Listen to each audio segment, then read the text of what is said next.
Ok. Bienvenidos, esto es Política Límite. El día de hoy vamos a estar interactuando con el señor Eugenio Chicas, como ustedes ya saben, un experto en temas electorales, económicos y de la política de nuestro país. Bienvenido, don Eugenio. Va a estar Marcela también compartiendo con nosotros el día de hoy y otros invitados que tal vez todavía no se nos unen, pero quiero darle la bienvenida al señor Eugenio Chicas y de antemano agradecerle por la invitación y espero que no sea la primera, sino que muchas más para que podamos tocar temas amplios del país. Bienvenido, don Eugenio. Muchas gracias. Marcela, bienvenida, ¿cómo estás? Gracias, bien. Buenas noches, licenciado. Mucho gusto, Marcela. Qué gusto que estemos juntos. Ok, listo. Bueno, vamos a comenzar. Yo quiero comenzar, don Eugenio, porque yo estoy un poco como preocupado.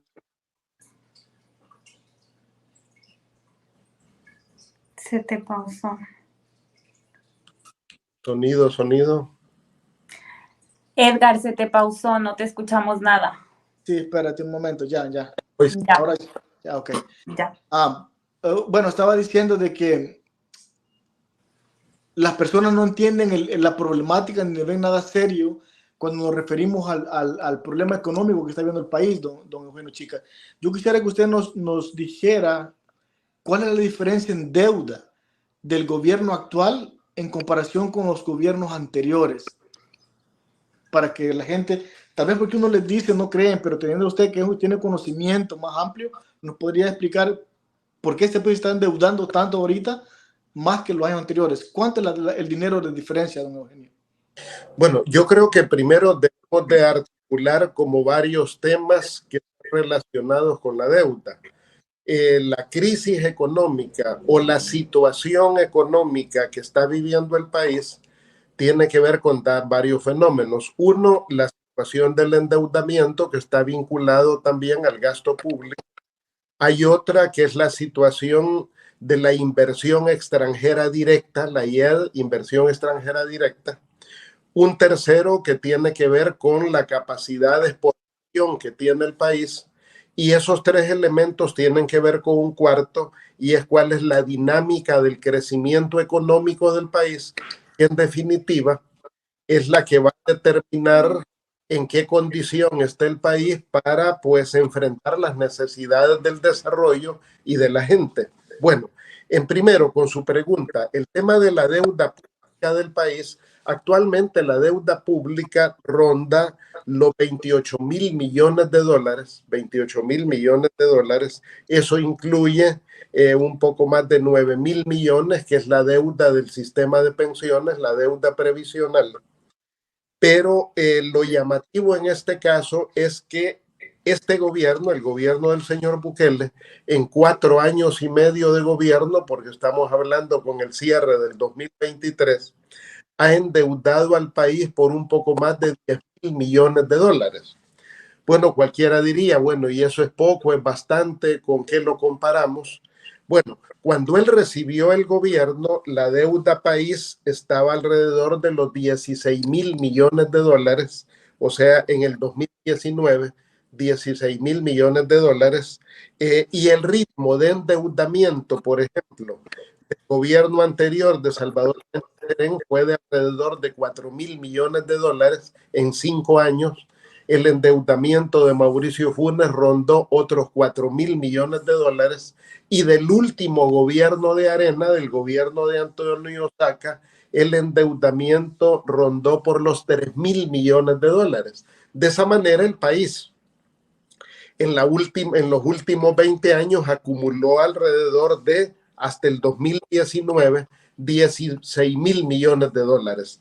De entonces para hoy, podría justificarse con la pandemia, podría justificarse con el combate a la criminalidad de las pandillas, pero lo que ocurre es que el endeudamiento del país es excesivo, es grande, es una carga bien pesada, porque en estos momentos, por ejemplo, la deuda en relación al Producto Interno Bruto, que es lo que el país produce, es como que dijéramos, bueno, ¿cuánto le debo yo a los bancos, cuánto le debo de hipoteca, de tarjetas de crédito, del pago del vehículo? Pues Y eso tiene que tener una relación adecuada con mis ingresos, con mi salario. Entonces, el ingreso del país es el Producto Interno Bruto que ronda que los 25.000 millones de dólares, es el Producto Interno Bruto del país, y la deuda en estos momentos, la deuda global,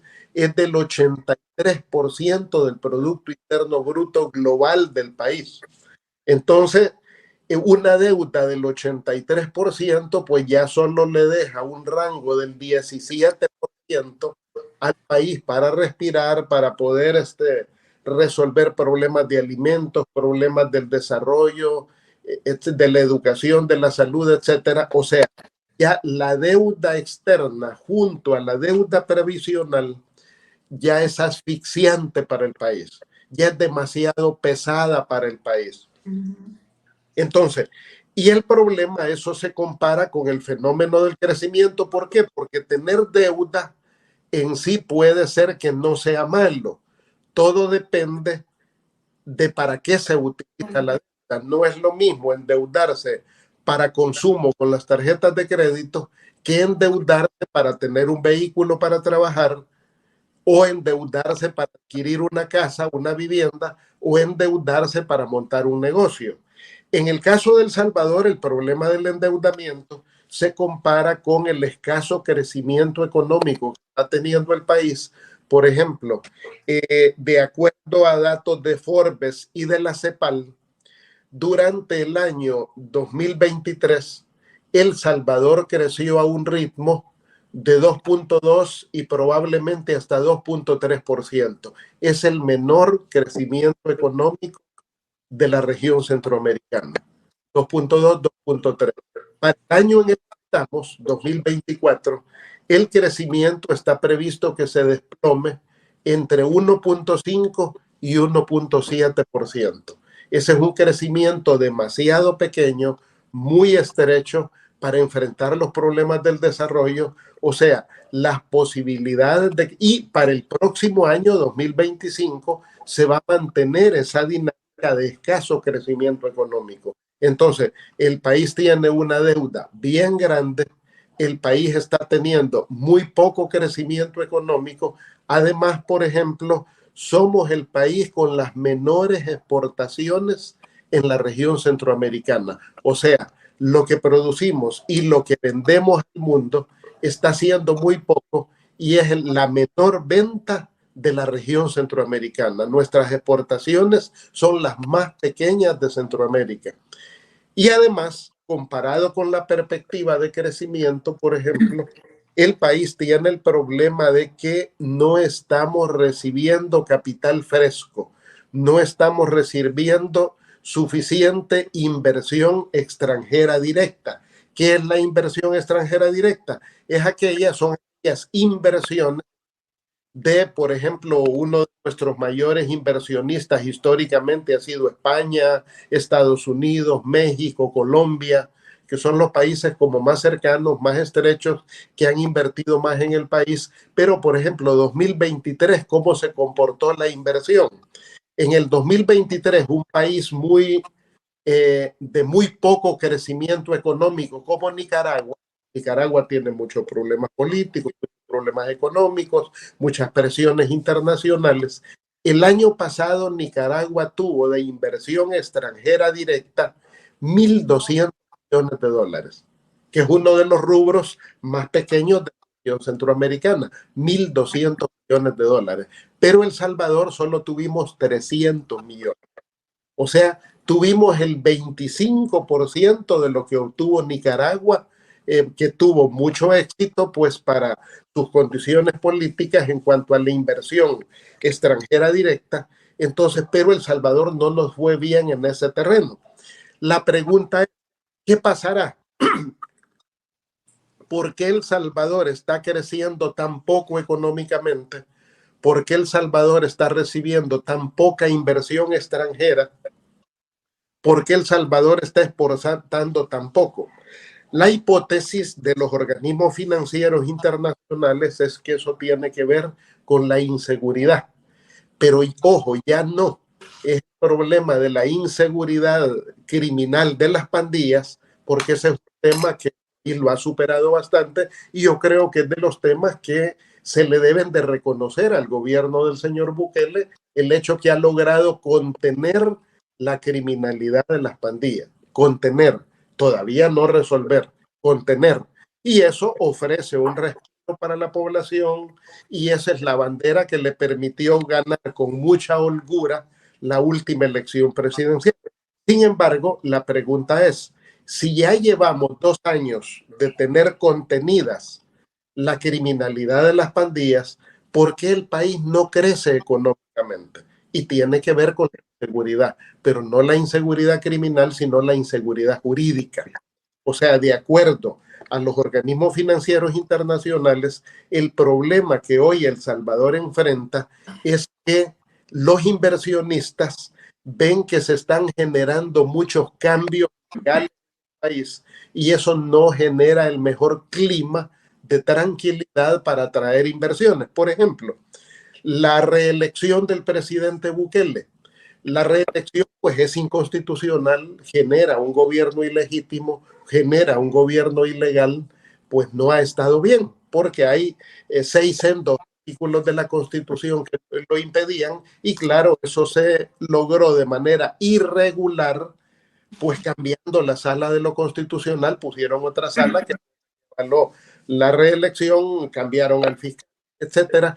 Cosas como esas generan inseguridad jurídica. Luego los inversionistas están a la expectativa porque no sabemos cómo viene la reforma constitucional que presuntamente entrará en el mes de abril, o sea, el próximo mes es lo más seguro que viene un paquete, un paquetón de reforma constitucional y no sabemos para dónde va esa reforma porque es un misterio. Sabemos que viene, pero no sabemos cómo viene.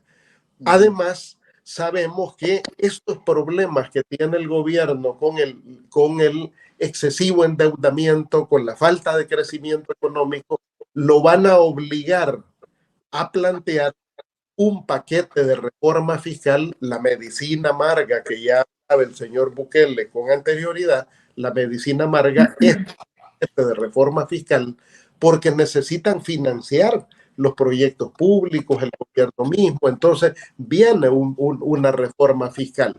Eso genera incertidumbre, inseguridad jurídica para los inversionistas que dicen, bueno, hasta no tener claro por dónde sale el elefante, hasta no tener claro cómo viene la reforma constitucional, hasta no tener claro cómo venga la reforma fiscal y si el gobierno va o no a ponerse de acuerdo con el Fondo Monetario Internacional, hasta entonces podrán haber luces de seguridad jurídica. Pero hay aspectos que sí es difícil quitárselos de encima, como fue cambiar la sala de lo constitucional, cambiar al fiscal general, hacer una reelección inconstitucional. Esos temas ya no se pueden modificar lamentablemente, pero ese sería quizás en un resumen muy apretado. Bueno, un dato relevante es el siguiente, el país se ha endeudado más de 10.000 millones de dólares en 4 años y medio y sin embargo la pobreza que de acuerdo a la CEPAL, al Banco Central de Reserva, estaba situada en el 22% en el año 2019, el señor Bukele recibió el país con una pobreza que vino bajando desde el 38% hasta el 22%. Se había aliviado la pobreza en el año 2019 y de ahí hasta diciembre del 2023 la pobreza se incrementó al 26.5%. O sea, en los últimos 4 años y medio la pobreza aumentó 4 puntos y medio. Por lo tanto, la pregunta es, bueno, ¿y si el país se endeudó excesivamente? ¿Para qué ha servido ese endeudamiento? Si indicadores tan relevantes como la pobreza, pues no han mejorado, ha aumentado la pobreza, las exportaciones, ha aumentado el endeudamiento, hay inestabilidad. Este es el panorama. Me quedo por ahí. Perfecto. A ver, Marcela, ¿tú quieres hacer alguna pregunta? Voy a compartirlo porque creo que estamos en vivo y no me di cuenta. Dale. Sí, ya que toca el tema de la economía y todos estos datos que son reales y son súper importantes tener en cuenta. Bukele mencionaba cuando inauguraba la biblioteca que donó China, decía que lo público será mejor que lo privado. Pero cuando uno analiza su modelo de desarrollo económico que él quiere poner a funcionar, es todo lo contrario. Lo privado es mejor que lo público, ¿no? El capitalismo, el neoliberalismo o libre mercado, como lo quieran llamar. Hemos visto también que la función social en este gobierno ha sido, pues digamos, en vez de tener una función social, la que otros gobiernos dejaron fue cortándola este gobierno. ¿Usted cree que este gobierno vaya a seguir cortando esa función social o vaya a activarla nuevamente? Porque también hay muchos que dicen que el social, o sea, todas estas personas que creen en el libre mercado y en el capitalismo dicen que el socialismo es una receta fracasada. Y por eso ahora está esta nueva ola de pensadores y de nuevos políticos que quieren poner en práctica el libre mercado, pero no hay ninguna nación en el mundo que tenga un libre mercado absoluto. Todos los países tienen siempre una función social. ¿Cree usted que Bukele va a tener esa función social o va a seguir eliminándola hasta restarla al máximo? Porque eso es lo que uno puede percibir, ¿no? Incluso ahora hasta en la universidad, lo que uno mira, la universidad está en crisis, la salud está en crisis, todo está en crisis y no hay respuesta a eso. Hay un absoluto silencio. O sea, ¿qué opina usted de ese punto de la función social? Bueno, la lectura en conjunto podemos hacer del gobierno de Bukele. Se le escucha un poco cortado. Hola, hola. Hoy sí. Edgar, ¿puedes activar tu cámara? Porque no sé, se le escucha un poco cortado, no sé por qué sea. No, sí se le escucha bien, yo le escucho bien. Ok. Bye. Se le escucha bien, se le escucha bien. Bueno, durante 4 años y medio, el presidente Bukele, el señor Bukele, ha eliminado 11 programas sociales que heredó de gobiernos anteriores. Entre ellos, por ejemplo, la pensión mínima que recibían 37,000 adultos mayores, que recibían $50 mensuales. Y estos $50 son tan elementales que o son para algo de comidita o son para algunas medicinas de adultos mayores. Estos 37,000 adultos mayores en meses, más de aproximadamente 8 meses, de no recibir la pensión. Además de eso, hemos visto el recorte presupuestario, por ejemplo, de Ciudad Mujer. Ciudad Mujer no ha desaparecido, pero un proyecto muy emblemático, muy exitoso, que lo copió Honduras, que lo copió República Dominicana, que Costa Rica también consideró el modelo de Ciudad Mujer, porque indudablemente contribuyó mucho al desarrollo, a superar muchas de las desventajas que tienen las mujeres en nuestro medio. Pero ese programa, por ejemplo, que contaba con un presupuesto que rondaba los $22 millones, hoy únicamente tiene $5 millones, que es para que respire, para que no termine de desaparecer, pero está en la inanición Ciudad Mujer.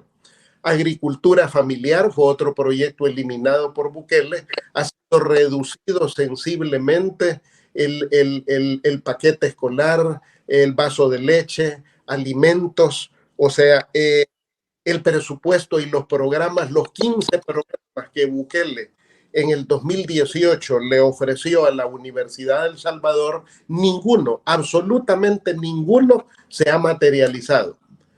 Totalmente ninguno. O sea, lejos de eso, no aumentó el presupuesto. Él ofreció aumentar el presupuesto en una cantidad superior a la de la Universidad de Costa Rica. Bueno, nunca lo aumentó y lejos de eso, ahorita, hasta el mes de febrero, el mes anterior, Hacienda le debe $52 millones a la Universidad de El Salvador del ejercicio 2022-2023 y hay mora, ya hay deuda de 2024. Bueno, programas de jóvenes fueron eliminados, los programas de INJUVE como tal, el centro de capacitación que había a nivel nacional fue cortado el financiamiento. Entonces, 11 programas, los programas de riego también fueron abandonados. Por ejemplo, el programa de riego Acaguapa-Lempa en San Vicente, que era uno de los mayores programas de riego a nivel nacional, está clausurado, no está funcionando. Por ejemplo, con la entrega, ha entregado varios miles de computadoras, de tablets, etcétera, pero en el mes de enero de este año ya el Ministerio de Educación no pagó más la plataforma que permitía conexión a Internet de todos esos artilugios comunicacionales. El laptop, tablet, ya no se pueden enlazar a Internet porque Educación dejó de pagar ese paquete, por lo tanto ya es inútil ese programa. Entonces, en lo que va de estos 4 años y medio, 11 programas han sido cerrados y eso explica el fenómeno del crecimiento de la pobreza en el país. Ahora bien, ¿para dónde va Bukele? Pues este es un tema que hasta hace un mes era una incertidumbre para dónde iba Bukele, pero a raíz de la visita de Bukele a la conferencia esta del sector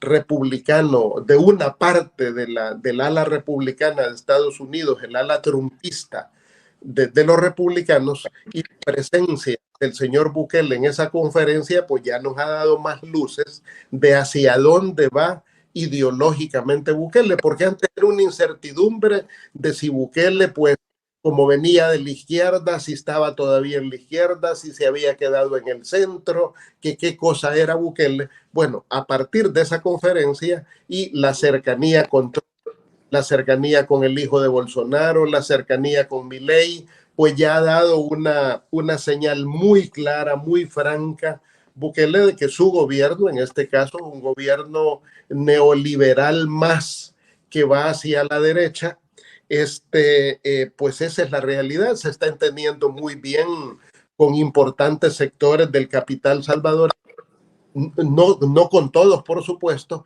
pero con importantes sectores del capital se entiende muy bien, como para señalar uno, Grupo Callejas, por ejemplo, el grupo CRIET de Aeromán y Avianca, algunos grupos desarrollistas, por ejemplo, lo han venido apoyando también. Entonces yo creo que poco a poco nuevas ideas y el partido de Bukele se está convirtiendo en la opción política, pues, del gran capital del país. Arena ya no es definitivamente la opción político-partidaria de los grupos de poder económico.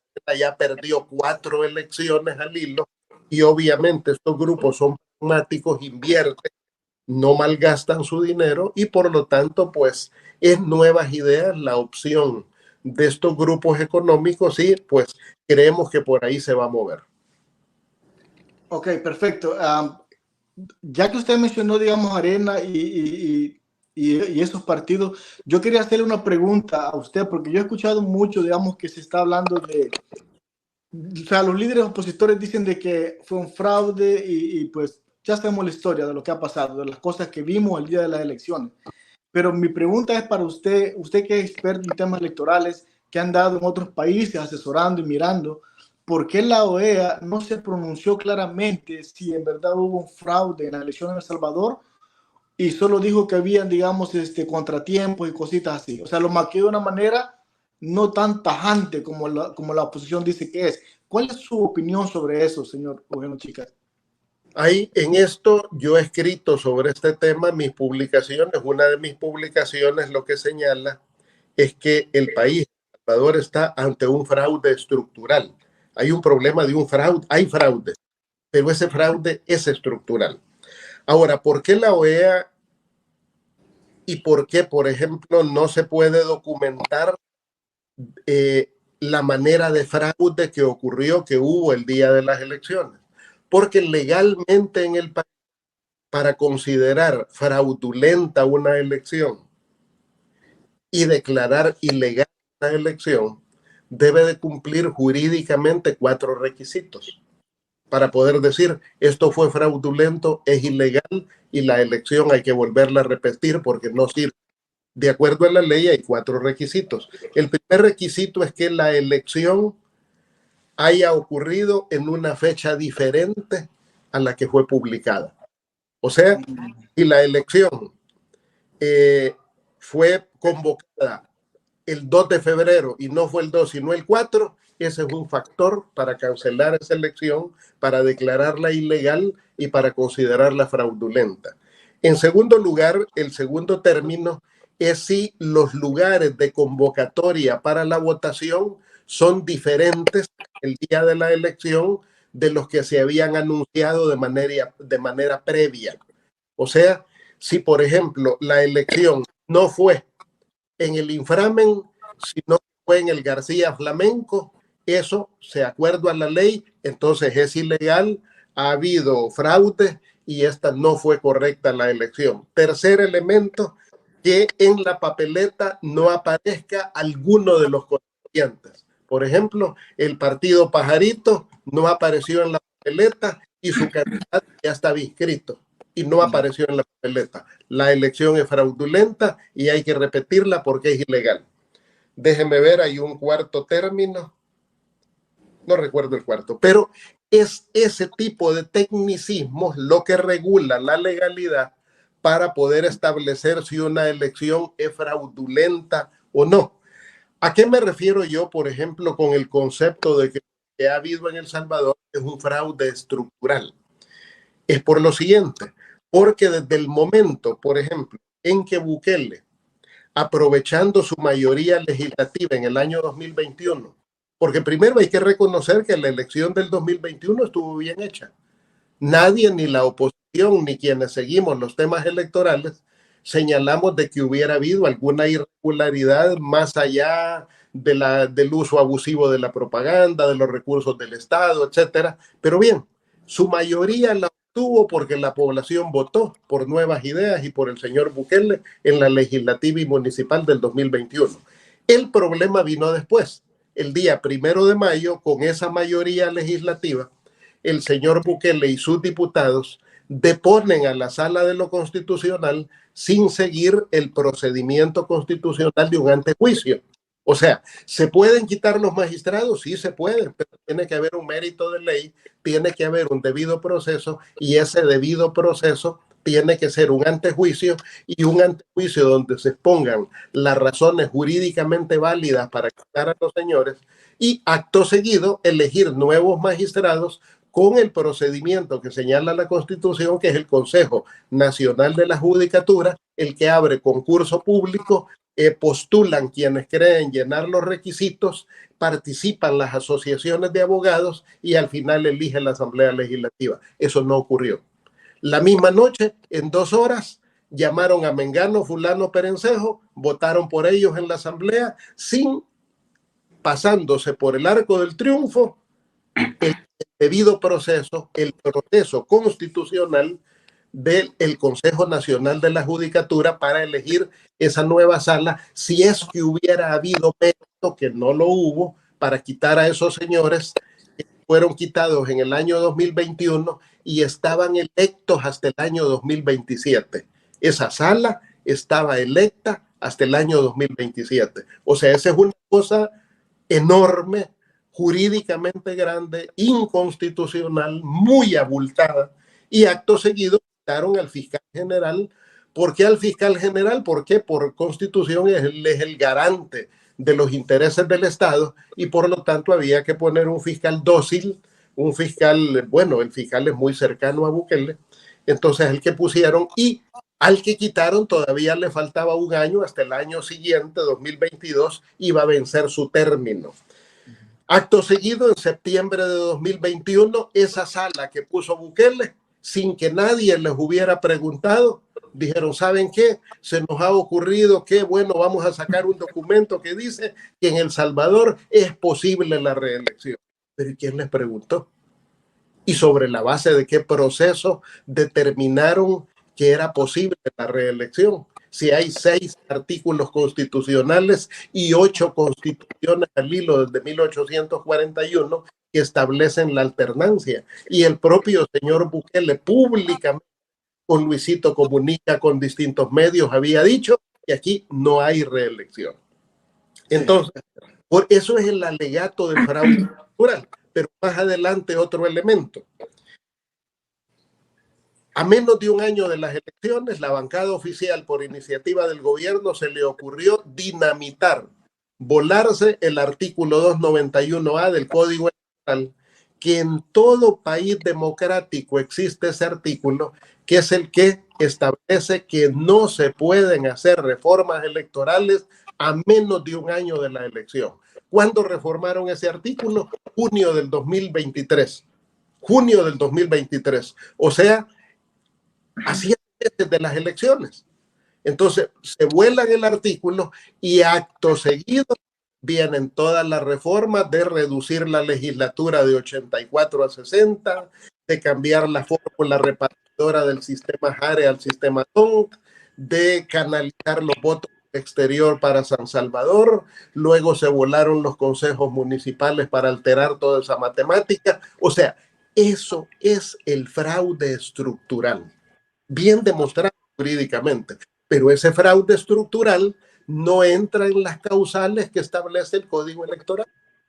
Pero todos tenemos claro de que la reelección de Bukele no hubiera sido posible, por ejemplo, si no reforman el Código Penal e introducen aquel artículo que dice que quien se oponga a la inscripción de una candidatura va a tener entre 15 y 22 años de cárcel. Esa legislación la vi.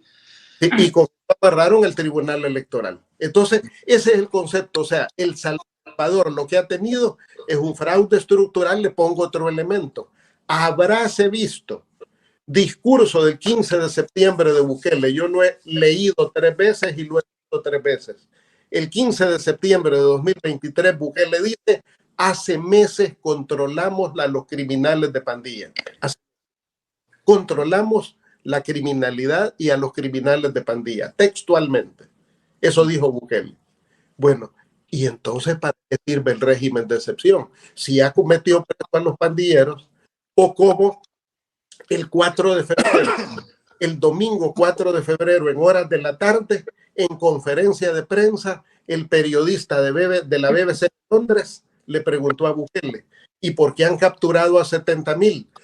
Es que 70,000 pandilleros es lo que los órganos de inteligencia, los organismos especializados dijeron que eran 70,000 y por eso tenemos.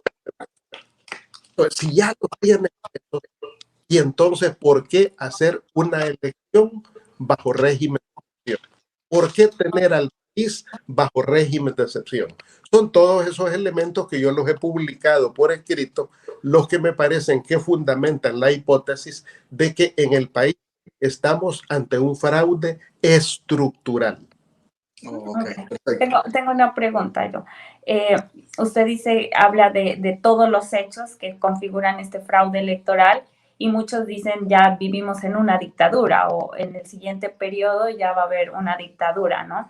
Entonces, una dictadura, para expulsarla del poder mediante una democracia ya es imposible porque siempre van a estar manipulando la información o haciendo este tipo de fraudes estructurales, como dice usted, organizar la ley para mi conveniencia y obtener los resultados que quiera.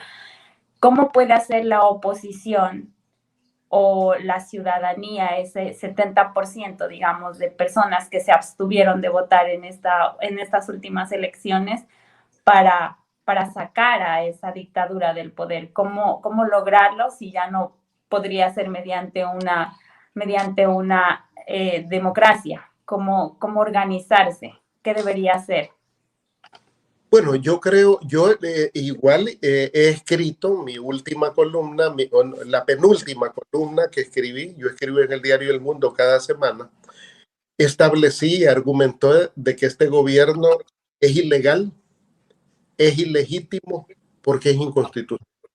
O sea, el gobierno de Bukele es ilegal, es ilegítimo, porque es inconstitucional. Bueno, esa es la realidad. Ahora, ¿cuál deba de ser la salida? Yo creo que en este caso es la sociedad misma la que debe de valorar eso. O sea, en esto no hay recetas, en esto no hay definiciones académicas que puedan establecer qué deba de hacer la gente.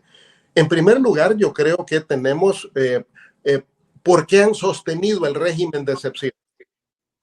dar un dato en eso, por ejemplo, para saber para dónde vamos. Cuando Bukele asume el gobierno en el año 2019, la Fuerza Armada tenía 16,000 efectivos militares. Entre jefes y tropas, 16,000. Durante su gobierno, Bukele se planteó la meta de llevar ese número a 40,000. Todavía no lo ha logrado, quizás por cuestiones presupuestarias. Actualmente la Fuerza Armada ya ronda los 30,000 efectivos.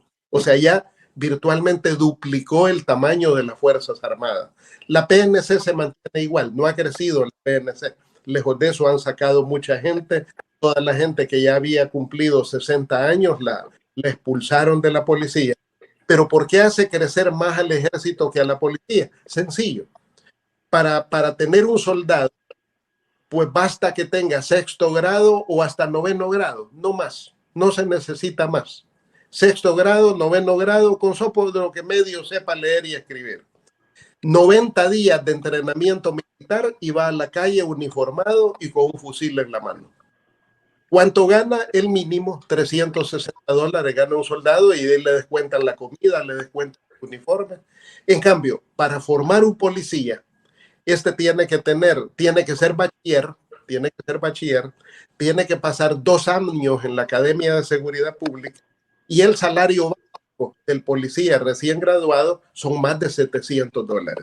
Además, la formación del policía es más amplia en aspectos de derechos humanos, en aspectos político-democráticos, o sea, tiene un marco referencial superior. Por eso es que Bukele está acrecentando el ejército como factor de represión, manteniendo el régimen de excepción, que es lo que le permite los excesos. Por ejemplo, no hubieran podido ordenar el centro de San Salvador sin hacer uso de la fuerza, sin el régimen de excepción. Ahora, ¿cuál debe ser la solución para salir de la dictadura de Bukele? Bueno, lo primero es, hay que organizarse. O sea, no se puede hablar de ninguna forma de lucha con un pueblo desorganizado, desmovilizado, sin mayor participación política. La participación política de la gente hasta hoy fue, por ejemplo, no ir a votar, que ese fue un mensaje contundente de ese 70% de la población que desvirtuó la tesis de Bukele de que el 97% lo apoya. O sea, cuando ese 70% dice, pues no vamos a la urna, la gente pudo haber ido a votar por el líder, por Bukele, por la propuesta de Bukele, pero la gente dijo, no voy. No tiene el 97%. Pero además hay otro mensaje. La oposición no es nada de atractiva para ese 70%. O sea, ese 70% no está viendo en la oposición el liderazgo necesario para salir de la crisis. Entonces, por lo tanto, ¿cómo salir de la dictadura de Bukele? Pues lo primero es organizándose. Yo creo que cada uno, yo pertenezco a Resistencia Ciudadana, soy activo en mis espacios políticos, escribo permanentemente, o sea, pero cada quien tiene que estar en algo.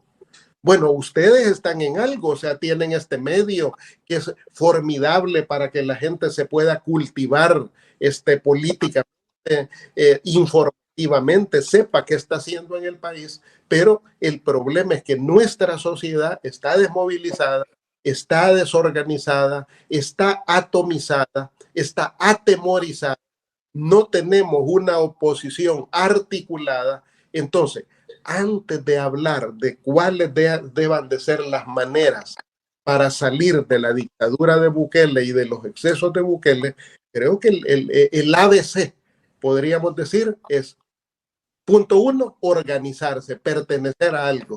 Punto 2, movilizarse, o sea, ir a las marchas, estar en los foros, etcétera. Punto 3, participar en el debate público de las redes sociales. O sea, hoy es posible que la voz se escuche. ¿Qué va a pasar en este periodo? Yo creo que en este periodo lo que vamos a enfrentar es el escenario político electoral se traslada al escenario social. Durante 2 años no vamos a oír hablar de elecciones. Las elecciones van a ser irrelevantes porque mi tesis es que en el año 2027 que es cuando debiera de haber elección legislativa y municipal, no va a haber. La van a suspender. O sea, Bukele suspenderá las elecciones de 2027. ¿Por qué las va a suspender? Bueno, porque ya tiene el mensaje de las elecciones del 3 de marzo del 2024, el que el 70% no fue a votar. ¿Y cuál es el problema? El 3 de marzo Bukele no era candidato a su partido, sus diputados, sus alcaldes. Y en el 2027, Bukele tampoco va a ser candidato. Quienes van a ser candidatos serán alcaldes y diputados. Bukele no se va a arriesgar en el 2027 a un fracaso como el 2023 y sobre todo con el calentamiento de la crisis económica a la que vamos. ¿Cómo vendrá el batearse de la elección? Fácil. Van a retomar aquella vieja discusión de que 3 años es muy poco para los alcaldes, 3 años es muy poco para los diputados, prorrogar su mandato vía la reforma constitucional. Entonces, yo estoy convencido que no habrá elección en el 2027. Entonces, yo creo que vamos a un periodo en el que la salida electoral estará cerrada por el propio régimen de Bukele. Entonces, ¿qué hacemos? Pues no es la lucha social. Si lo que está a la orden del día son los problemas de sobrevivencia de la gente. El mejor despertador de los pueblos es el estómago. Bueno, ¿qué se va a inventar Bukele para resolver la crisis económica del país, el problema del endeudamiento, el sistema de pensiones, generar empleo, exportar más? No sé, desconozco qué se vaya a inventar, pero me parece que el país, con el cambio climático, con el fenómeno del Niño, va a una crisis. Ya Naciones Unidas advirtió, vamos a una hambruna como país, porque no está produciendo alimentos. Entonces, ¿cómo salir del régimen de Bukele? Organizándose. ¿Qué haya que hacer? Bueno, eso se discutirá después de estar organizado. Si no, estaríamos discutiendo en el aire. Bueno, yo, ya que usted menciona todo eso, quiero hacer una pregunta así como un poco directa. ¿Usted se ha sentido allá en El Salvador coartado de su libertad o con algún tipo de miedo o excluido por esos medios el cual el gobierno les paga la pausa televisiva? ¿O ha percibido eso usted en su vida o cómo es allá en El Salvador, don Eugenio Chicas? Bueno, si a nosotros, por ejemplo, es usual que en mi casa la vigile la policía, que pongan carros particulares, o que nos persigan, o que, por ejemplo, a mi esposa la detengan en un retén, y aquí es usual, te quitan tu celular y te lo desbloquean, tenés que desbloqueárselos, y revisan tus mensajes, revisan tus fotografías personales, o sea, hasta ahí. Eso es lo que estamos viviendo. O sea, a cualquier ciudadano lo pueden intervenir en la calle y quitarte tu teléfono y revisarlo, así sencillamente, sin acusarte de ningún delito.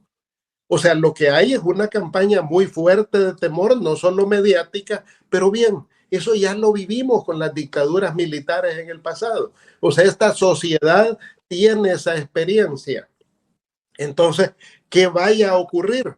Bueno, ¿va o no Bukele a llegar a un acuerdo con el Fondo Monetario Internacional? No sé. De eso depende 1.300 millones para Bukele. Pero ¿qué implica un acuerdo con el Fondo Monetario Internacional de cara a lo que estamos hablando? A lo que implica es transparencia, que ellos no podrían ya ocultar la información por 7 años. Entonces Bukele tiene que decidir si entra a un acuerdo con el FMI, pues tendrá que desmontar varias de las medidas represivas que está montando. ¿Qué va a hacer? No sé. Siempre me gusta hacer esta pregunta, ya te la palabra, Marcela. Don Eugenio, ¿ve usted algo bueno del gobierno que usted diga, bueno, a pesar de todo esto malo que yo veo, hay algo que creo que ha hecho correcto? ¿Hay algo allí? ¿Cómo no? Yo lo señalaba hace un rato, decía, me parece que, por ejemplo, ha sido exitoso en el tema de seguridad pública, que hay inocentes presos, que hay desaparecidos, que hay muertos dentro de los penales. Bueno, ese es el problema, pero en realidad usted puede entrar a las comunidades y las comunidades, por miedo, por lo que sea, están tranquilas. Claro, lo que ha ocurrido es que la violencia de las pandillas ha sido sustituida por la violencia de la Fuerza Armada. Por ejemplo, hoy ya no hay violación a mujeres de las pandillas, pero hay una gran lista de violaciones por soldados, por militares, o hay agresiones desde los militares. O sea, las pandillas ya no controlan el territorio, pero hoy los militares controlan el territorio y son los que cometen algunos excesos. Pero bien, pero el país está más tranquilo. Hay que reconocer eso como un resultado de la política de Bukele. Segundo, son excelentes en la comunicación, tienen una comunicación envidiable. Cualquier gobierno envidiaría la calidad de la comunicación que tiene el gobierno de Bukele. Lo hacen muy bien, excelente. Ok, perfecto. A Marcela, pero hablando de la comunicación puede ser excelente, pero la información que publican le parece excelente, porque a mí me parece que cuando hay temas súper relevantes e importantes, se guarda silencio y todos nos quedamos como, ¿qué pasó? ¿Por qué no da explicaciones de esto, del Kroc, de Mason? O sea, ¿qué está pasando? ¿Por qué no utiliza esa comunicación para hablar de estos temas, no? Bueno, porque solo me acordé de la fábula del alacrán y el sapo, cuando el alacrán le dice, bueno, es que es mi naturaleza. Es que esa es la naturaleza de Bukele. O sea, él tiene una excelente comunicación. Claro. Bueno, pero otra cosa, bueno, ya la calidad de la información, lamentablemente aquí todo es reservado por 7 años. Se dibuja una realidad. Por ejemplo, yo en mis viajes electorales, bueno, recientemente estuve en Dominicana, he estado en Colombia, en varios países, o en Paraguay, por ejemplo, en todos, y a ustedes les ocurrirá desde el exterior, el volumen de propaganda de Bukele a nivel internacional es exagerado, es impresionante. Bueno, ellos tienen la capacidad de producir entre 100 y 120 videos diarios para inundar las redes sociales. De producir ya la colocación efectiva. ¿Por qué? Porque el equipo de venezolanos ha hecho creer a Bukele de que él es el Simón Bolívar de este tiempo. Él es el gran reformador, el gran transformador de esta época. Y pues ellos se nutren, se alimentan de eso. En Dominicana la gente cree, por la propaganda que recibe de Bukele, que Ciudad Bitcoin brilla en el oriente y que esa se alimenta de un volcán. Y que esa es una ciudad que ahí está, que es maravillosa. La gente cree que el aeropuerto de Oriente está lleno de turistas y ahí llegan los aviones Lufthansa y todas las líneas aéreas. La gente cree que el tren del Pacífico vuela de oriente a occidente y es una maravilla en El Salvador. Y la gente cree que el Bitcoin se recibe en todas las tiendas, en los mercados, etcétera. O sea, eso es lo que hace la propaganda de Bukele. La propaganda. Entonces, la gente afuera está deslumbrada. Bueno, con el tema del control de las pandillas, ¿qué fue lo que hicieron? Ellos lo que hicieron fue 2 recogidas de criminales en las que concentraron para sus imágenes, por ejemplo, de las pandillas, menos del 20% de pandilleros son los que están tatuados. El 80% de pandilleros desde hace unos 8 o 9 años ya no se tatúan. Los pandilleros nuevos ya no se tatuaban. Pero ¿cuál fue la campaña mediática de Bukele? Concentrar 4,000 pandilleros, y esas son las imágenes que vemos circular en internet, en Facebook, etcétera, donde la gente ve una masa de criminales tatuados, feos, marcados, porque eso es lo que venden ellos. O sea, no ponen a los inocentes, la gente que no tiene, los niños que están presos, por ejemplo, porque hay niños desde 12 años ya los meten en la cárcel según la ley, pero eso no lo vemos, no aparece. O las mujeres que están con sus criaturas en las cárceles, o los 235 asesinados bajo protección del Estado. Entonces, esas cosas no las conocemos. Entonces, yo creo que definitivamente la capacidad mediática de Bukele es mágica, pero la capacidad de información es nula, porque en este país no hay información. O sea, no hay información del desempeño económico. Es una odisea rastrear la información. Por ejemplo, hay excelentes medios digitales, El Faro, Factum, Gato Encerrado, que se rebuscan de verdad para poder conseguir la información. Porque aquí la información está totalmente cerrada. O sea, por ejemplo, ¿cuánto ha invertido el Estado salvadoreño en la aventura del Bitcoin? Pues creemos que 425 millones de dólares, pero datos certeros tenemos porque esa información es secreta. ¿Cuánto costaron los Juegos Centroamericanos? Pues hemos medio averiguado que 230 millones, pero esa información es secreta, es reservada. ¿Cuánto costaron las vacunas? Pues a saber si unos 100 millones, pero nadie sabe cuánto, porque es secreto, no se sabe cuánto se pagaron por la vacuna. ¿Cuánto costó Mis Universo? Pues tampoco. Ahí vimos a las muchachas, pero no sabemos cuánto costó eso. O sea, no hay información, es un misterio. Marcela, ¿tienes otra pregunta? Sí, usted estaba hablando sobre que el gobierno de El Salvador quiere conseguir más dinero y que el banco, el FMI, pues le estaba poniendo ciertas condiciones. Pero podríamos ver a China como un futuro prestamista, digamos así, algo así como lo que hizo con Venezuela, ya que parece que hay una muy buena relación entre China y Bukele. Yo no sé. Personalmente no creo que China vaya a dar más de lo que ya dio.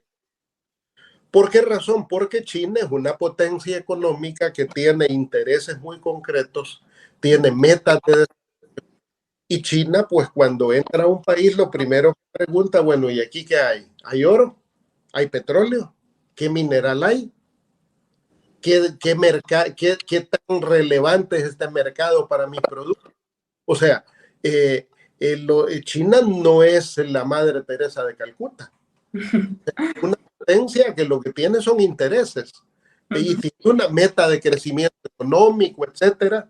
Entonces, por lo tanto, El Salvador, ¿qué ofrece? ¿Petróleo? No tenemos. ¿Algún otro mineral que sea relevante? Tampoco. ¿Somos un mercado significativo? Bueno, 6 millones de salvadoreños y una buena parte en la pobreza, que no son un mercado muy significativo. Entonces, yo no veo que China vaya a ser la puerta de salvación de Bukele. Ya hubiera ocurrido, pero no ha ocurrido. O sea, y sencillamente por eso, porque los países tienen sus propias metas, sus propios objetivos, y es respetable, pues, o sea, es respetable. Los salvadoreños tenemos que ver cómo resolvemos nuestros problemas, o sea, o de la misma manera hay gente que creía de que Estados Unidos va a venir y va a desmontar la dictadura de Bukele porque Estados Unidos protege los derechos humanos, porque Estados Unidos es contra de las barbaridades, pero no, eso no va a ocurrir. O sea, los salvadoreños tenemos que resolver nuestros problemas. Si otros se preocupan y sacan algún comunicado o algo que sea relevante, qué bueno, qué bueno. Pero en realidad no va a ocurrir. Por ejemplo, lo que estamos viendo hoy, la comunidad internacional con la elección de Bukele cometió un grave error, que eso va a ser muy costoso más adelante. Por ejemplo, sobre la base de qué elemento la comunidad internacional felicitó el triunfo electoral de Bukele, si el Tribunal Supremo Electoral no había dado datos. Eso es un precedente muy peligroso a nivel internacional. O sea, y se dispararon los países sin haber datos oficiales de la elección, además del tema de la inconstitucionalidad de la candidatura. Entonces, yo creo que en este sentido, en realidad los salvadoreños debemos de tener claro que esta lucha nos corresponde, así como nos correspondió luchas del pasado, estuvimos enfrentando. Qué bueno si la comunidad internacional nos echa la mano, pero en realidad es un tema que nos tocará enfrentarlo a los salvadoreños. Totalmente. Bueno, ahora quisiera que nos movamos un poco sobre qué pasó con los magistrados del Tribunal Supremo Electoral. En su opinión, ¿cree que aparte de que hicieron un mal trabajo, deberían de pagar, deberían de ser juzgados, deberían de ser investigados? ¿Cuál es su opinión sobre ellos, Eugenio Chica? Yo creo que la elección mostró muchas fallas Y es lamentable porque yo debo de decir, yo conozco a los 5 magistrados, tengo comunicación con los 5 magistrados, nos encontramos en eventos internacionales periódicamente y ellos saben de elecciones. Los 5 saben de elecciones. Bueno, hicieron una buena elección, la elección del 2021 estuvo muy bien manejada y la elección legislativa es de las más complejas en el país y estuvo bien manejada. O sea, ellos conocen de elecciones. ¿A qué se deben las fallas? ¿Qué pasó? ¿Qué ocurrió? Mi tesis, y yo he escrito también públicamente sobre este tema en mis columnas, es que el Tribunal Supremo Electoral, como órgano colegiado, se dejó arrebatar la rectoría, la conducción del evento electoral desde el Ejecutivo. Veamos hechos concretos. Por ejemplo, cuando el Ejecutivo envía la iniciativa de ley de voto desde el exterior, una iniciativa de ley con muchas fallas, con muchas graves fallas técnicas. Por ejemplo, señalo una, en la falta de un padrón, de un registro de electores desde el exterior, y la Constitución exige, artículo 77, que para ejercer el derecho al voto es condición indispensable estar en el registro de electores que lleva el Tribunal Electoral. Eso es requisito constitucional, pero el exterior no tuvo un padrón unificado. Ahí se votó con DUI vigentes, con DUI vencidos, con pasaportes vigentes, con pasaportes vencidos. Nunca hubo un instrumento único. Entonces, habían grave falla. ¿Qué pasó con el tribunal? El tribunal no dijo ni mu. El tribunal no dijo esta boca es mía. Bueno, al tribunal lo ningunearon. La asamblea nunca lo llamó para que el tribunal diera opinión sobre la ley del voto desde el exterior. El tribunal tiene excelentes funcionarios, gente jurídica muy buena, logística muy buena, gente muy capacitada, del área informática, gente muy buena también, pero nunca la Asamblea Legislativa tomó en cuenta al Tribunal Electoral. Luego, el gobierno formó una comisión para organizar el voto desde el exterior y ver quiénes iban a votar. ¿Quiénes estuvieron en la comisión? Cancillería, Migración y el Registro Nacional de Personas Naturales. ¿Invitaron al tribunal? No, no participó, no lo tomaron en cuenta, lo ningunearon. Entonces, luego vino, por ejemplo, la reforma. Viene la legislatura por iniciativa de gobierno, desmonta el artículo 291A para poder hacer reformas electorales a menos de un año de la elección. ¿Y qué dijo el tribunal? Nada. O sea, y por eso yo he comentado, tenemos un tribunal que no ve, no oye y no habla. O sea, el tribunal dejó de asumir el rol que le confiere el artículo 208 de la Constitución, que dice que el tribunal es la máxima instancia en materia electoral. El gobierno le robó el mandado. El gobierno fue el que asumió la rectoría. En el voto desde el exterior, quienes están en el exterior no me dejarán mentir, ¿quién organizó el voto en el exterior? No fue el tribunal, fue Cancillería. ¿Quién anduvo tras el alquiler de los locales? ¿Quién la logística? ¿Quién recibió la tecnología? ¿Quién dirigió las capacitaciones en el exterior? Fue Cancillería, no fue el tribunal. O cuando el tribunal dice, uno de los magistrados dijo, es que en realidad le dedicamos mucho tiempo y recursos al voto desde el exterior y nos descuidamos del voto nacional. Es que esa era la agenda del gobierno, no era la agenda del tribunal. O cuando el tribunal vino y separó inapropiadamente las elecciones. Primero, ¿y por qué separaron las elecciones? Por ejemplo, Guatemala, el año pasado, en un mismo día, Guatemala, con un padrón que es el doble del padrón de El Salvador, eligió presidente, diputados, alcaldes y parlamentos centroamericanos. Honduras hace lo mismo. O sea, se elige todo, toda la carne al asador de una vez. Eso es más barato. Y si lo hace Guatemala, con un padrón más complejo, con un país más grande, ¿cómo no lo vamos a hacer nosotros en 20,000 kilómetros cuadrados? Pero bien, el tribunal tiene facultades y separó la elección. Y la separó mal. Claro, la separó en el interés de Bukele. ¿Cuál era el interés de Bukele? De con su prestigio personal incidir en la elección legislativa. Eso se llama voto en cascada. O sea, el rostro de Bukele jalonó el voto legislativo. ¿Cuál debió haber sido la metodología si separaban la elección? La que hizo Colombia. ¿Colombia qué hizo? En una primera ronda eligió presidente y gobiernos locales para que el presidente jalonara el voto local, el voto de los municipios. Y en una segunda elección en Colombia eligieron el Congreso y el Parlamento andino, que es algo parecido al Parlamento centroamericano. Aquí tenía que haber sido lo mismo. En la elección del 4 de febrero, presidencia y gobiernos municipales. Y en la elección de marzo, asamblea legislativa y parlacen, para que la asamblea legislativa remolcara al parlacen. La gente no conoce el parlacen. Pero ¿por qué hicieron la elección como la hicieron? Por interés del gobierno. Entonces, en síntesis, tenemos un tribunal que no ve, que no oye, que no habla, que sabe de elecciones, pero que tiene miedo. Donde el Ejecutivo le arrebató toda la iniciativa. Bueno, el Ejecutivo viene y dice, vamos a reducir los diputados de 84 a 60 para disminuir el presupuesto. Mentira. Redujeron el 29% de los diputados, de 84 a 60 es el 29%, o sea, 24 escaños menos. ¿Y cuánto han reducido el presupuesto legislativo? 4%. 4%. 4 millones. Es lo que le redujeron, menos de 4%. Entonces, o sea, la razón no era económica.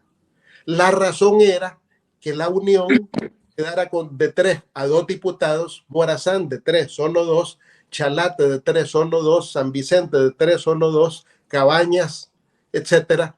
¿Para qué? Para no dar la oportunidad que la oposición ganara escaños. Y eso es real. ¿Por qué? Porque rompió el principio de la representatividad. O cuando cogen el voto del exterior y lo canalizan a San Salvador. ¿Y por qué un migueleño va a votar por los diputados de San Salvador?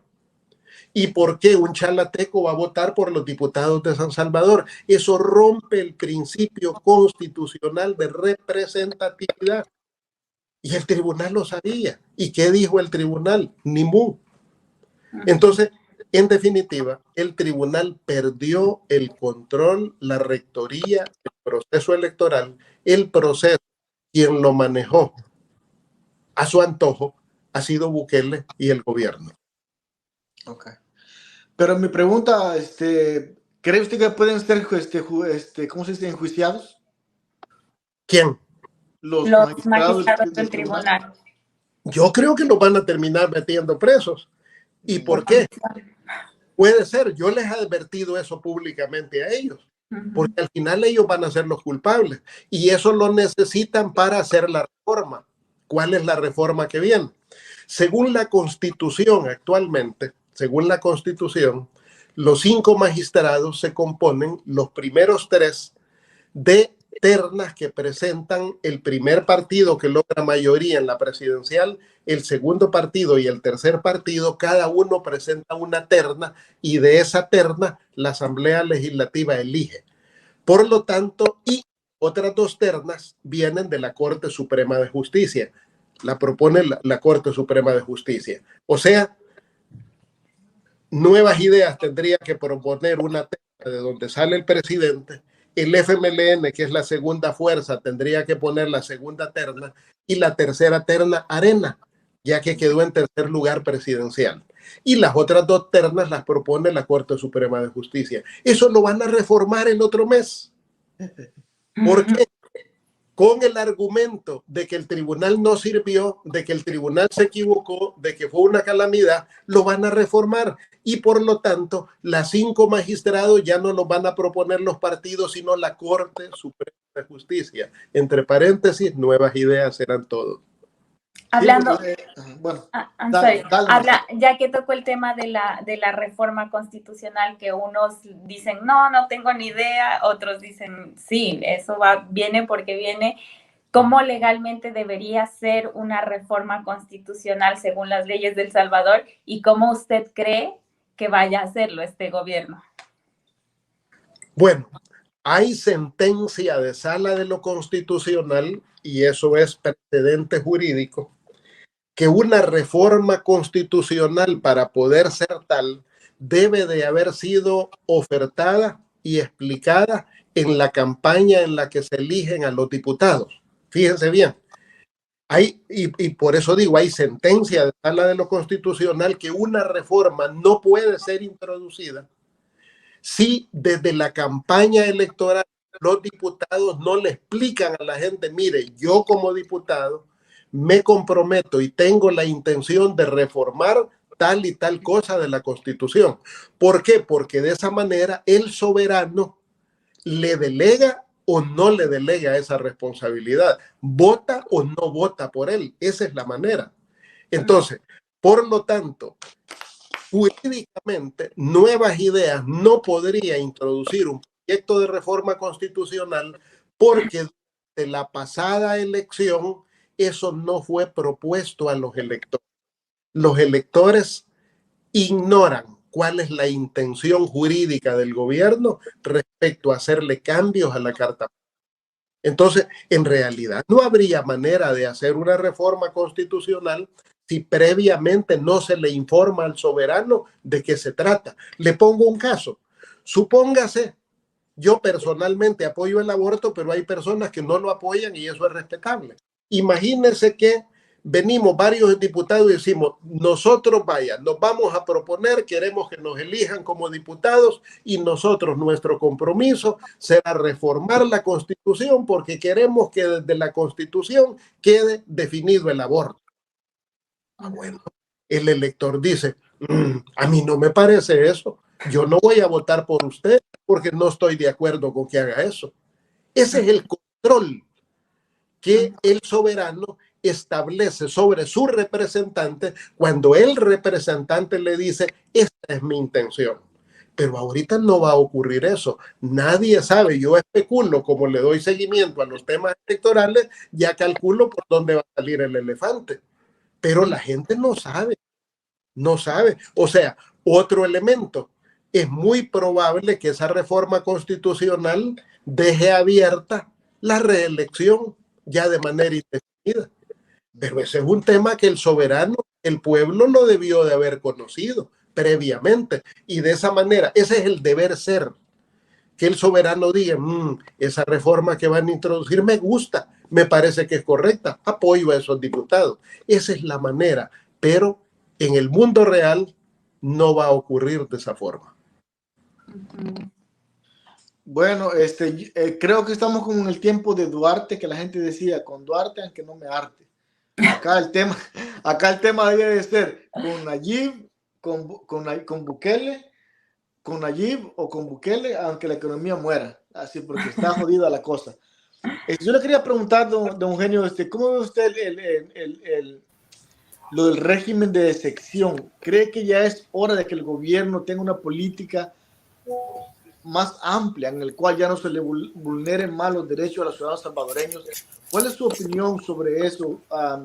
O sea, ¿qué salida puede haber para que se sigan manteniendo, digamos, estas leyes duras en contra de las pandillas y los delincuentes, pero que se deje de capturar a inocentes y meter preso a tanta gente que no tiene nada que ver? ¿Qué recomendaría usted? Bueno, en primer lugar, todos unánimemente en la sociedad estamos de acuerdo con que los malos, los criminales, estén presos y que no salgan. O sea, yo creo que ahí es un sentimiento social generalizado de que los malos, los criminales, no solo que no salgan, sino que paguen por sus crímenes. O sea, ahí tenemos consenso. Y todo mundo también estamos claros que quien sea inocente no puede, no debe estar preso. Eso también es un sentimiento muy generalizado. Ahora bien, ha habido tanta reforma ya al Código Penal y al Código Procesal Penal, se han empoderado tanto las reformas que en realidad el gobierno ya tiene todas las herramientas que necesita para, sin régimen de excepción, seguir persiguiendo a los criminales que todavía queden libres. O sea, tienen las herramientas legales. El problema es que en realidad el régimen de excepción ya no está siendo utilizado en torno a las pandillas. Por ejemplo, yo le pongo el caso, el ordenamiento del centro de San Salvador.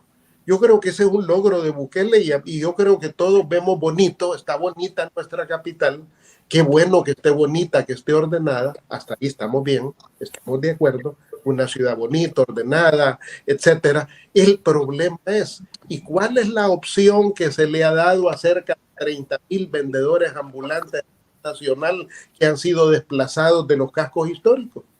Porque ese desplazamiento es en Santana, es en Zacatecoluque, es en San Miguel, es en San Salvador, en todos lados, pero a la gente no se le da opción de sobrevivir. Y es una obligación del Estado, sobre todo en un país donde el 62% de la economía es informal y donde no está creciendo como para decir vamos a gestar empleo en la industria, en la maquila, en el comercio, en los servicios. No está creciendo la economía. Entonces el problema es que a la gente no se le da opción. Pero el régimen de excepción ha sido el garrote que les ha permitido a su y a su modo ordenar el centro de San Salvador. Pero el régimen de excepción es el que les ha permitido tener preso a Catalino Miranda, por ejemplo, el representante de los transportistas, y teniendo quieto al más importante de los transportistas, porque es la cooperativa más grande, tienen quieto a todos los transportistas. Entonces, el régimen de excepción es gran garrote para mantener bajo control a los sindicatos, a los estudiantes, a los vendedores ambulantes, a los líderes de partidos políticos, a quien sea. Entonces, el régimen de excepción, la finalidad es una herramienta, un garrote de control social. Ya no sirve para la criminalidad. Para eso ya tienen todas las reformas legales. Tienen toda la batería de instrumentos legales para seguir persiguiendo a los criminales. Ok. Bienvenida, Gloria Beba. Ya, mira, a la hora te viniste a conectar. ¿Cómo estás? Bienvenida. No sé, tuve que resolver unos temas, pero bien, gracias. ¿Y ustedes qué tal? Acá pues conversando con el ingeniero Chicas. Gracias. Adelante, Beba, una pregunta o lo quieres comentarle, señor. Bueno, la verdad es que me parece interesante que Eugenio Chicas ahora pues hable tan fervientemente en contra del régimen y creo que, o sea, sería únicamente lo justo, pero también recordar o por lo menos que él me ilumine, pues, cómo fue que en los gobiernos del frente pasamos de que en el gobierno de Tony Saca tuvimos a un Belloso tomándose la Universidad Nacional, manifestándose y haciéndose pasar como estudiante, con otros infiltrados más, cuando literalmente destruían propiedad privada, pero misteriosamente cuando el frente llega al poder, pues todas las marchas cesaron, ¿verdad? Y no porque las condiciones hubieran mejorado, sino porque también el FMLN usó tácticas de amedrentamiento en contra de los sectores como el sector de profesores, los estudiantes de la UES, los doctores, los médicos del ICS, misteriosamente como ustedes nunca salieron a manifestar. Entonces me gustaría saber, digamos, porque ustedes son en gran parte responsables de que ahora el pueblo salvadoreño tenga un personaje como Nayib Bukele en la política. Ustedes mismos le abrieron el camino, ustedes lo empoderaron, ustedes prácticamente le dieron clases de cómo amedrentar a la población para que no se manifestara. Con mucho gusto. Fíjense que mi apreciación sobre este tema es que fue tanto el cúmulo de errores que cometimos como FMLN, porque yo fui parte de los gobiernos de ese periodo, que por eso el pueblo nos rechazó. Por eso el pueblo condenó al ostracismo al FMLN. O sea, fue tanto los errores que se cometieron en ese periodo, alejándose de las luchas sociales, alejándose del pueblo, privilegiando otros intereses, que al final el pueblo nos dio la espalda. Por eso en la elección, en esta elección que acaba de pasar, desde el año pasado yo le propuse a los partidos políticos, y eso está escrito también, de que ni el Frente ni Arena debieran haber llevado candidatos presidenciales en esta elección. Era por gusto, era gastar pólvora en sope. ¿Por qué? Porque ni Arena ni el Frente están validados por la sociedad para sacar a Bukele. ¿Cuál fue la propuesta que hicimos en ese momento? Que hubiera una sola candidatura sin coalición Arena Frente. No ameritaba coalición Arena Frente, no se debe, no funciona, pero sí que Arena no presentara candidato presidencial, el Frente no presentara candidato presidencial y no fuera candidato de centro y todo mundo votara por esa opción. Igual se avanzó en un mapa, en un acuerdo para dividirse territorialmente. Por ejemplo, si el FMLN fuera mexicanos con Simón Paz, ¿por qué iba a competir Arena y otros partidos en ese territorio? Y si Arena y otros partidos son fuertes, Cambio Democrático, por ejemplo, ya demostraba ser fuerte en Ilopango o en San Martín, ¿para qué nos íbamos a meter en esa competencia? O sea, ya había un acuerdo y en el marco legislativo también, pero el Frente lo rompió. Esta dirigencia del Frente rompió la posibilidad de un acuerdo político de toda la oposición. Entonces yo creo que el FMLN estamos pagando el costo político bien merecido por los errores cometidos en ese periodo. Y fue precisamente cuando Arena era gobierno, el Frente zancadillaba los gobiernos de Arena. Cuando nosotros fuimos gobierno, Arena nos zancadilló a nosotros. No fuimos capaces de ponernos de acuerdo. No fuimos capaces de continuar la ruta del acuerdo de paz y es en ese contexto que surge un Bukele. Y un Bukele que, déjeme decirle, tiene el apoyo de un sector del Frente, de un sector empresarial del FMLN, que yo lo he denunciado muchas veces. O sea, Bukele no está solo.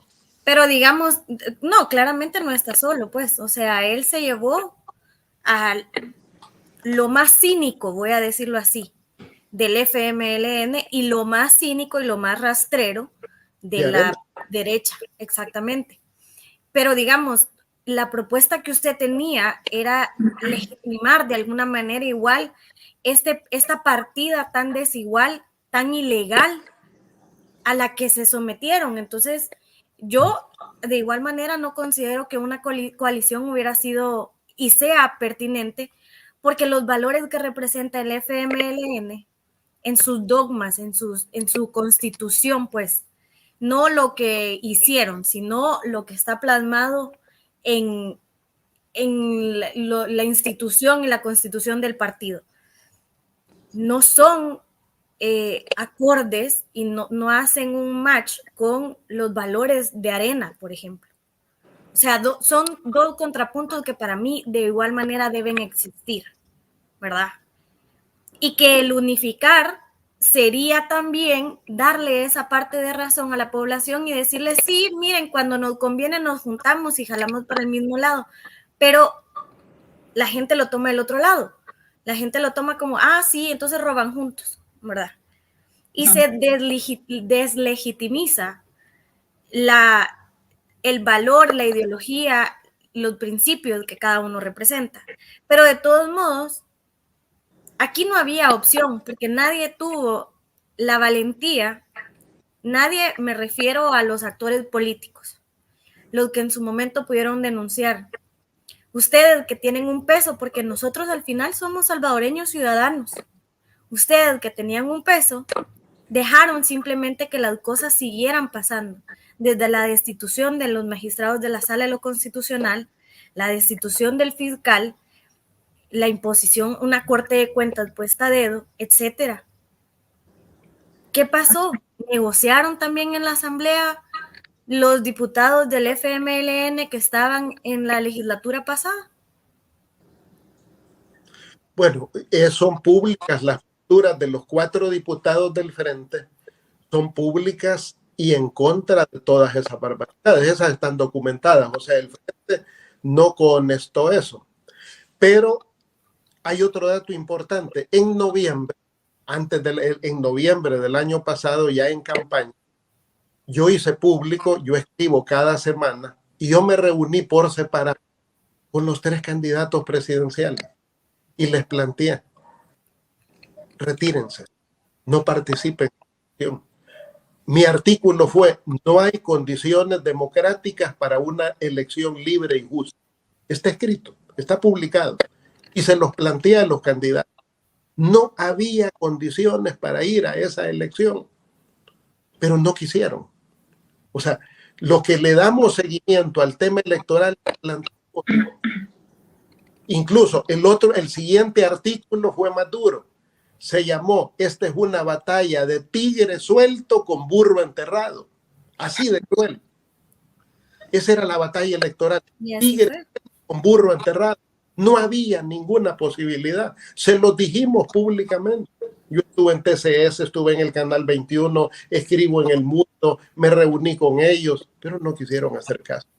No se trataba, nunca se trató de coaligar o tener un acuerdo entre Arena Frente. No, era decirles apártense, señores. El Frente no presente candidatura, Arena no presente candidatura, dejen a la gente libre de votar por una opción diferente. No se trataba de hacer pactos, entendimientos, acuerdos, coaliciones. No, apártense. La gente no los quiere. No hay condiciones en este momento para que el FMLN se vaya a reconstruir o Arena se vaya a reconstruir. En este periodo van a surgir nuevas opciones políticas desde la sociedad civil, desde los gremios, desde los sindicatos. ¿Se va a morir el FMLN? No, no se va a morir, pero es irrelevante estratégicamente. Irrelevante. Se convertiría en un PDC, digamos. Por eso, o sea, entonces, el mismo peso político que un PDC. Y fíjese que ni tanto, porque hoy el PDC tiene mucho peso político. Y logró revivir con un poco de ayuda. Algo de inspiración artificial. Exacto. Bueno, déjenme leer los comentarios, porque aquí hay gente que ha comentado. Quiero saludar a la gente que está comentando acá. Dice, me gusta, Gerson Viva dice, me gusta tu programa, Edgar Cuellar, no solo invites personajes como Betty Araña, porque ese es su verdadero apellido. Roque dice, saludos al invitado, una manita. Aquí Roque dice, Betty es imparcial. Sí, yo creo que es imparcial, Betty. Un gran análisis, licenciado Chica, le dicen acá. El tío Nayib dice, tópela al cerco, don Eugenio. O sea, a ti que te topen. A mí, ay, pero... Hay política, cuando a Joel, pronto vamos a buscar a Joel para que venga. Tío Nayib, muy pronto, saludos, bro. Ok, ahí no estamos entonces. Sí, queremos a Beto Kuma, dice aquí uno. Ok, bueno, sigamos, sorry que los interrumpí. Bueno, ya que estamos en la situación en la que estamos y digamos los que somos opositores y que a viva voz lo decimos y de alguna manera tenemos la valentía de enfrentarlo, o sea, ¿qué más podemos hacer? Pues, y vuelvo y repito, yo no creo que una unificación de derecha e izquierda sea la solución porque no tiene pies y cabeza eso. Pero, ¿qué más podemos hacer en este momento? Porque ni siquiera ha entrado la nueva legislatura, cuando ya se recetaron préstamos, cuando ya quitaron el subsidio a la luz, cuando ya el tema de pensiones están completamente desfalcadas las AFP, cuando ponen una ley de 0 impuesto a las remesas, cuando realmente sabemos que no es el beneficio quitarle un impuesto al que recibe 50, 100 dólares de remesa al mes, sino realmente eso es para lavado de activos. ¿Qué podemos hacer en este momento cuando tienen secuestradas todas las instituciones del Estado? Pero, don Eugenio, chicas, ¿las remesas tenían impuesto o no? No. No, ¿verdad? No. Impuesto. Lo único es la comisión de los bancos. Es la comisión. Claro, entonces se seguirá cobrando. Digamos, Western Union, si tú mandas dinero, te cobra como un 5%, una cosa así, ¿verdad? O tienen una tasa fija, pero esa va a seguir estando. O sea, realmente el salvadoreño que recibe remesa, el familiar va a seguir pagándole ya sea al banco ese fee, porque es un fee del banco, o a la agencia transmisora, ¿me entendés? O sea, sí. La gente aplaude, porque lo crítico y lo complicado es eso. La gente aplaude cuando sale esta mujer Sueci Callejas a darles el gran comunicado y lo aplauden. Sí, el presidente nos ama. No están entendiendo nada de lo que está pasando en el país. En materia económica, menos. Aplazados con menos 10. Fíjense. A ver, Marcela, ¿tiene alguna pregunta? I'm sorry. No. Okay. Continúe, licenciado. Bueno, miren, yo creo que yo situaría como la mayor falla estratégica del frente, de los gobiernos del frente, el no haber forjado ciudadanía. O sea, no contribuimos culturalmente a forjar una sociedad conocedora de sus propios derechos. Por lo tanto, a estas alturas la gente le envuelven con chorizo, le envuelven con discurso. O sea, y yo creo que esa es una de las mayores responsabilidades que tenemos la izquierda en el país, el no haber contribuido a la educación de la ciudadanía, a la formación de la ciudadanía, para forjar ciudadanos competentes en derechos y en deberes. Entonces, hoy nos va a tocar hacer eso desde la oposición, desde la sociedad civil, desde abajo. Porque en la medida, por ejemplo, a la gente le dice, mira, qué lindo el presidente que no le va a poner o no le pone ya impuesto a la remesa, si nunca ha tenido. Pero la gente es inocente, no conoce sus derechos. Si todavía falta que le digan, mira, vas a poder respirar y no te van a cobrar, mira qué bien el presidente. La gente entonces, ese lado humorístico no lo sabía, don Eugenio. Entonces, ese es el tema. Entonces, yo creo que la gran labor de programas, porque no es un tema de que haya una escuela política, no. Hoy las redes sociales, los medios de comunicación alternativos permiten eso. Y ya la gente ya aprendió que no solo escucha, también puede opinar, también puede criticar, también puede decir. Entonces, pero el gran déficit es eso, o sea,